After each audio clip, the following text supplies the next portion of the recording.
Yeah. So I mean, so let's get into it. So the documentary is titled "What Is a Woman?" and part of what I think is being conveyed as a part of the message, and I think the message is actually layered, um, is that such a question used to be regarded. That is the question of what a woman is, definitionally, used to be regarded as something very, very simple, like asking what one plus one is, what asking what letter comes after the letter A in the alphabet. Something very simple.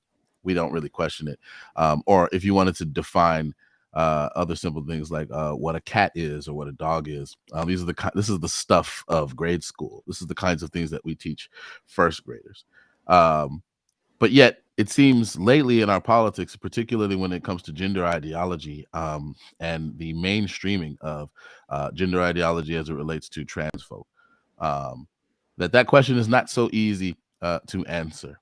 And I think that part of the reason, well, I want to invite you to speculate. What do you think the reason it could be for people like Matt Walsh and those in the Daily Wire to hone in on this question of what a woman is definitionally, as a way to kind of, in some sense, push back politically against a lot of the tenets of gender ideology? I mean, it seems to me that we're sort of shifting the definition like drastically in a very short period of time, and most people have noticed this. This wasn't something that was part of the mainstream discourse probably until I would say. I mean, I caught on to it early in like 2016, but most people didn't really hear about terms like non-binary or gender fluid and things like that till 2020. This is when it really became a mainstream household idea. But before the 90s, it wasn't even part of the academic discourse. Queer theory kind of came around in the late 90s or so, Yeah. coming out of the radical feminist school of thought. And what we're seeing today is a real push through not only political means, but in other even non-political institutions to, uh, I mean, I can't even, for lack of a better word, to you know coerce essentially the use of specific language in a specific context. And I think that's a pressure that's being felt by everyone, even if they're not willing to admit it.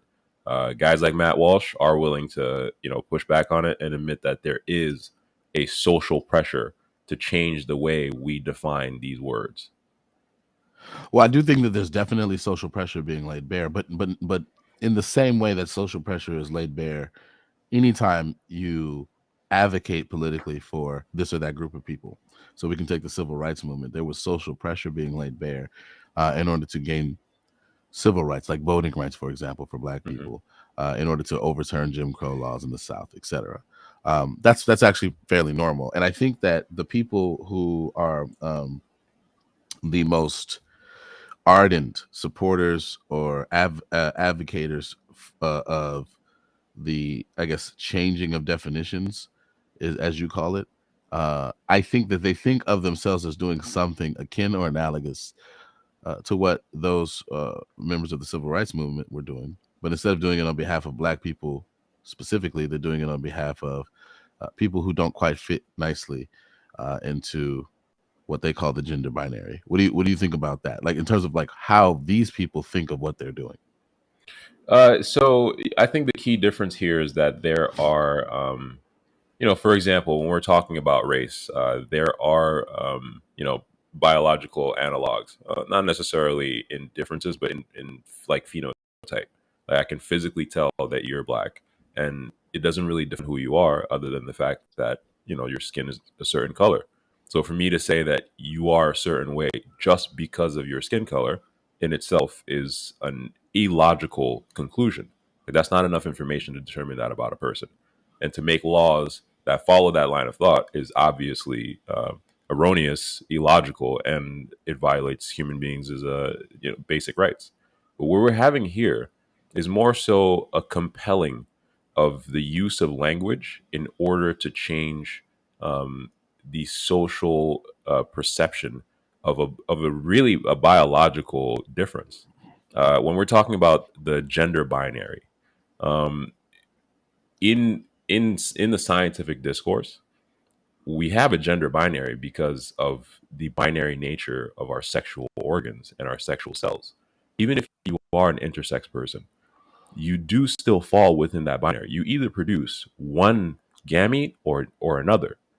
There's no in between, and that actually sort of before we even before we even had the scientific discourse, these typical sexual organs and the resulting physical limitations or advantages of weight or whatever they may be in a man or a woman were just that. These were considered to be innate, but we didn't have the language to describe the biological discourse in itself.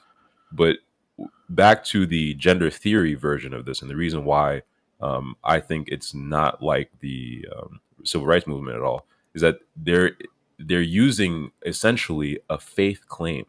It's a set of beliefs. It's not necessarily based on any sort of objective reality, um, but rather a belief. It's combining a couple different ideologies, but it's a belief that language in itself is used as a power structure, and therefore the only reason why we view these people as unfitting to be in one gender or the other, or we're pigeonholing someone in a gender, is because of social expectations that we're pushing on a certain type of person. And I think that in itself would require a ton of evidence in order for me to take that on. But it doesn't seem like it's really the concern as much as it is to compel speech in order to change perceptions. Okay, well, and let's pick that apart, and I'm gonna play devil's advocate because I think that there are a lot of things that you said that could be perceived as controversial, or that one could give pushback against if they're coming from this other perspective. Hmm. Um, so, in the first place, I think that we would do well to acknowledge that there are a lot of parallels between facets of our racial identities and facets of our gender identities. Um, it's not obvious that my skin color is any less biological than the relevant parts of my anatomy that are associated with my biological sex, or indeed my gender. The fact that I have a lot of melanin in my skin is biological. It is a product of biology, every bit as much as the fact that I have other parts of my anatomy are. Number one, but number two, there does seem to be a kind of interaction between the kind of hardline biological facets of ourselves on the one hand and the social designators that we take these biological factors to indicate about us in social and political contexts on the other. I.e., there's facets of our identities that are indeed socially constructed. This applies to race every bit as much as it applies to gender. It doesn't mean that everything about us is made up, but there's nothing, I think, about the fact that I have certain facets of my male anatomy that, for instance, associates me with things that are stereotypically masculine necessarily. Indeed, to take a silly case, it associates me with the color blue. That's a color that's associated with boys or males for some reason.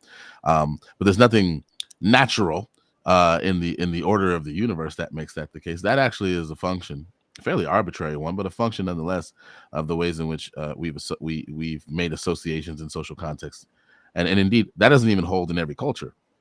So that might be a kind of easy example of that kind of thing. And if we start to examine this and maybe count several more examples of these kinds of socially constructed associations between facets of our anatomy and, let's say, masculinity, or facets of our anatomy and, say, femininity, etc., um, I think we would start to find out pretty quickly that a lot of the things that we have come to think of as inextricably linked to our anatomy in terms of our biological sex isn't really inextricably linked at all. And I think that there's at least a part of this discourse on gender ideology is picking apart those kinds of things and trying to point out the ways in which those associations that we hold really fast to have negative impacts for certain people who don't naturally fall into those categories very nicely. You may have very, very masculine women. You may have very, very effeminate men. You may have men or women who their inner sense of themselves is more in alignment with what we would might call the opposite sex. Or if that's too politically loaded, um, their gender identity doesn't quite fit nicely into the kind of binary paradigm. I think that's probably the best way to steel man that position, at least at first. Do you have any objections to that? I would slightly push back on the arbitrary nature of the color associations. I think there is a biological component in that, well, at least an evolutionary component in that, as far as like what we associate certain behaviors or certain statuses, or as far as the status, for example, just to clarify a little bit. There's things like purple being associated with royalty, but that's like a historical origin. Being like a color that's really hard to get, and is only was really only able to be worn by people who had access to a very rare sea mollusk that produced that dye. But when we're talking about things like association between red and blue, like with boys and girls, Pink and blue. yeah, but pink, and I misspoke. I meant pink, but red is also something. It's a shade of that pink, and it does kind of associate with like warmer colors versus colder colors, colors that if made a little darker, like red, for example, red to pink. That's like a fleshy, vulnerable color rather than a colder color, like blue. If it's made to be darker, it's nowhere near the ability to be perceived as like as a softer, warmer color. It's more of a colder, darker hue. Like as far as like association between the types of behaviors that you would see typically in one sex or the other.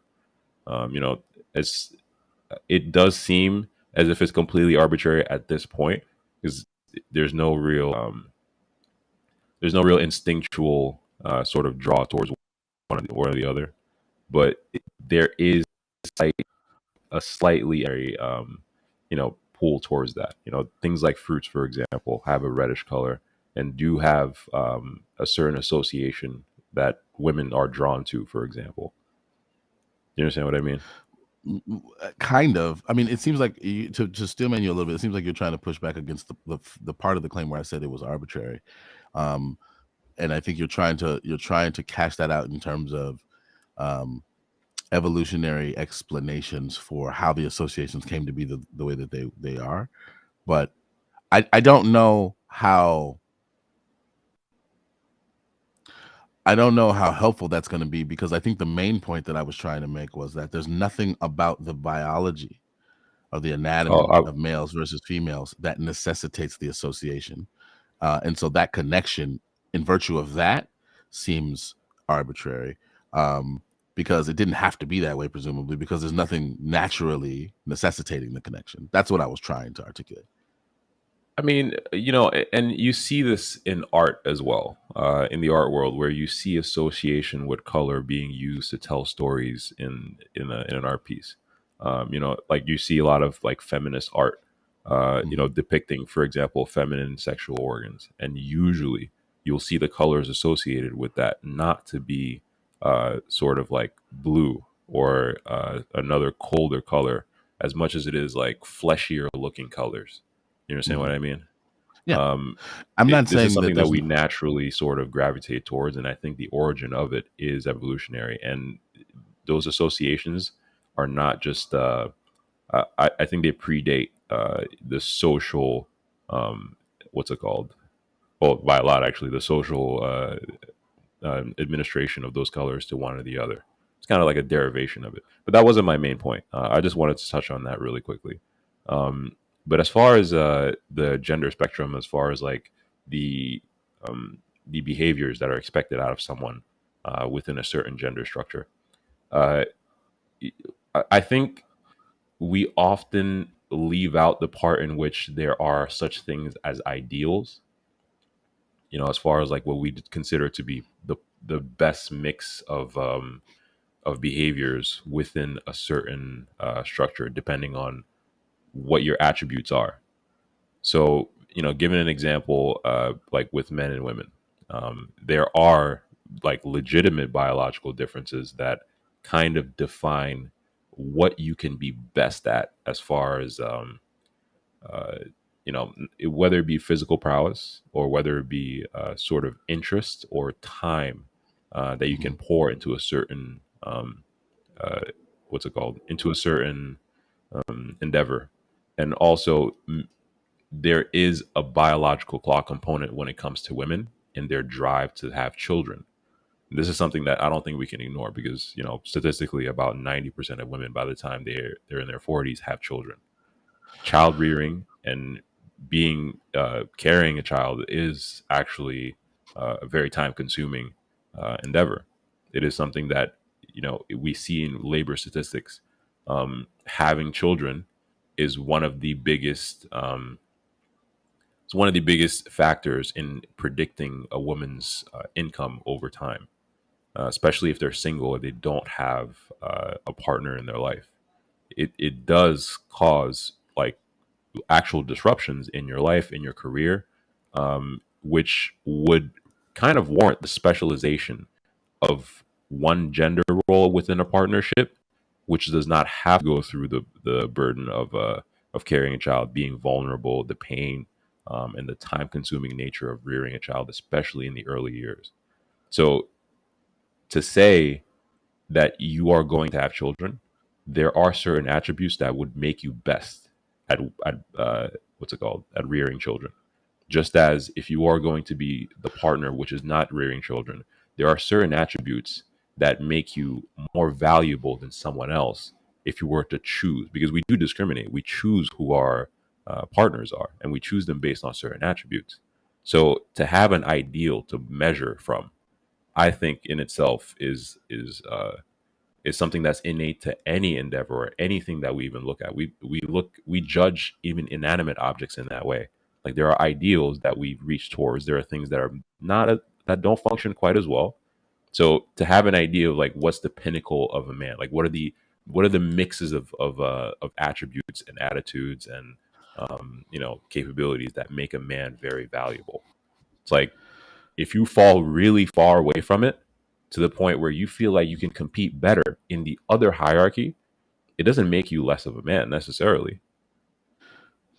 Okay, so you've said a lot, and I Yeah, want to be sorry, a I little bit went more in. discursive. No, it's fine. I Okay, want you to get it out because I want to flush out kind of where you're starting, but I want to introduce this as politely as possible. I'm gonna start being a little bit more discursive and pushing back on specific things line by line, only because I want there to be a little bit more back and forth.